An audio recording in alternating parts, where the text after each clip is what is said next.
Hello friends, स्वागत है आप सभी को मेरे यूट्यूब चैनल पे। तो आज की हमारी कहानी का नाम है नशा। नमिता, अरे ओ नमिता, लड़खड़ाते कदम, बहकी आवाज़ें, मुंह से निकलते विशेष दुर्गंध को वातावरण में बिखेरते हुए राजू ने दरवाज़ा खटखटाया। आती हूँ।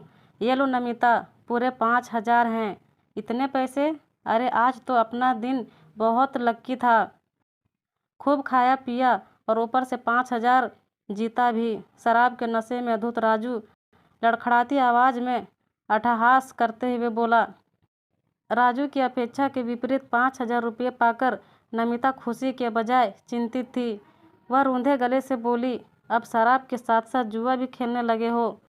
ये रोनी सूरत मत दिखा मुझे। मैंने सोचा था तू खुश होगी, प्यार से खाने को दोगी, मगर कुत्ते की दुम कभी सीधी नहीं हो सकती। तुम मूर्ख हो। जिसे तुम जुए का धन समझ रही हो वो साक्षात लक्ष्मी है। लक्ष्मी, और फिर ये तो लक्ष्मी ही जाने कि उसे जाना कहाँ है। तुम चुप कर। मैं अच्छी तरह जानता हूँ, जहाँ लक्ष्मी का अनादर होता है वहाँ ये कभी नहीं जाती। पलक झपकते, मुंह बिदकाते, हिलते डुलते, लाल लाल आंखें तरेरते राजू ने नमिता से कहा। रोज की तरह पति पत्नी के बीच कुछ देर बाद विवाद का दौर जारी रहा। फिर नमिता के हाथ से वापस रुपये छीनते हुए राजू घर से बाहर निकल गया। खाने के लिए अनुरोध करते हुए नमिता उसके पीछे पीछे दरवाजे तक गई, हाथ भी पकड़ी, मगर वो नमिता को धकेलते हुए घर से बाहर निकल गया। राजू रद्यासी के रास्ते पर इतना आगे निकल चुका था जहाँ से वापसी की उम्मीद धुंधली प्रतीत हो रही थी। ठीक वैसे ही जैसे कई मील आगे निकल जाने के बाद पलटकर पीछे देखने पर तय किए हुए रास्ते ओझल लगने लगते हैं। राजू सोचता, मैं जो कुछ भी करूं, नमिता उसे मूक दर्शक बनकर स्वीकार करती रहे। उसकी गलती पर भी उसे रूठने के बजाय उनका प्रेम पूर्वक सत्कार करे। नमिता कई बार राजू को छोड़कर वापस मायके जाना चाहती थी, मगर वो सोचती, अगर मायके चली गई तो इनका ख्याल कौन रखेगा, और ये और बिगड़ जाएंगे, सब कुछ बेच बाच कर सत्यानाश कर देंगे। इन्हीं बातों को सोचकर वह मायके जाने का विचार बदल दिया करती थी। क्या हुआ? बड़े गुस्से में सिगरेट फूंक रहे हो? सुकौला चौराहा पर सुजीत ने राजू को चिढ़ाते हुए कहा। अरे यार, रोज की किचकिच से मैं तंग आ गया हूँ। जब मैं नमिता को सारी सुविधा दे रहा हूँ फिर भी वो मेरे पीछे ही पड़ी रहती है। ये ना करो, वो ना करो, दिमाग खराब कर देती है।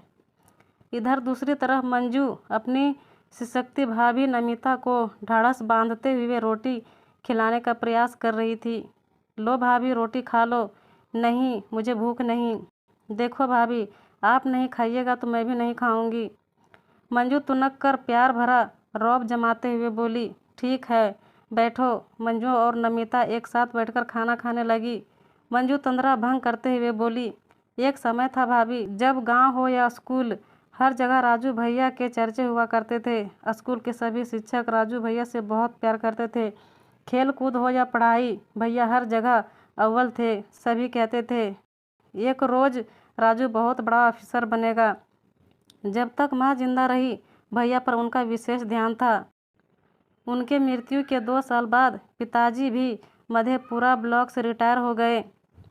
माँ की मृत्यु पिताजी के लिए किसी सदमे से कम न था। माँ की याद में पिताजी भी दिन ब दिन गलने लगे।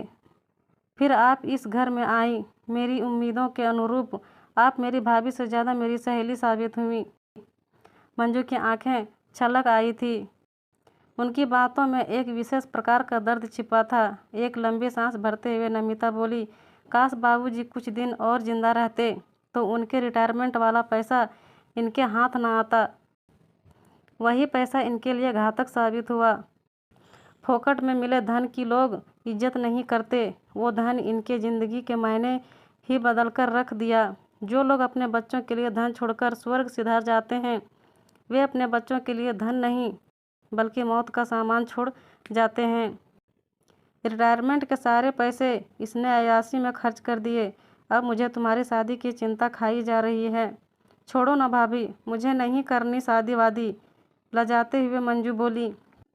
किसी तरह साल भर बाद नमिता अपने मायके वालों की मदद से मंजू के हाथ पीले करवाने में सफल हुई। यह शादी भी कोई शादी थी। कहाँ फूल सी नाजुक मंजू और कहाँ काला कलूटा मोटा सा दिखने वाला चेस मल्ली मनोज। बिल्कुल बेमेल विवाह। वैसे दहेज के भार से लड़खड़ाती ऐसी शादी हमारे समाज में कोई नई बात नहीं है। खैर सुकून की बात यह थी कि मनोज पैसे के मामले में संपन्न व्यक्ति था। मंजू दिल पर पत्थर रखकर ससुराल विदा हुई। आज मंजू के पिता मथुरा दास जिंदा होते तो ना जाने अपनी इकलौती बेटी की शादी किस धूमधाम से करते। हालांकि उन्होंने मंजू की शादी के लिए कई जगह बात छेड़ रखी थी, मगर सही घर वर के चक्कर में विलम्ब हो रहा था। लेकिन तब तक मैं बेवफा जिस्म के उसके आत्मा का साथ देना ही छोड़ दिया। समय तेज रफ्तार से अपने गंतव्य स्थल की ओर बढ़ रही थी। इस रफ्तार में कुछ रिश्ते पीछे छूट रहे थे तो कुछ अनचाहे रिश्ते सामने भी आ रहे थे। राजू कंगाल हो चुका था। उसे बड़ी मुश्किल से भरगामा ब्लॉक चौक पर फोटो स्टेट व मिनी बैंक की दुकान में बतौर मजदूर काम मिला था। चेहरे पर पड़ी झुर्रियाँ, काले होंठ, चिपके हुए गाल को देखकर कोई कह भी नहीं सकता था कि कभी सुख की मखमल पर सोने वाला यह वही राजू है जो आज चिथरे के सहारे दिन काट रहा है।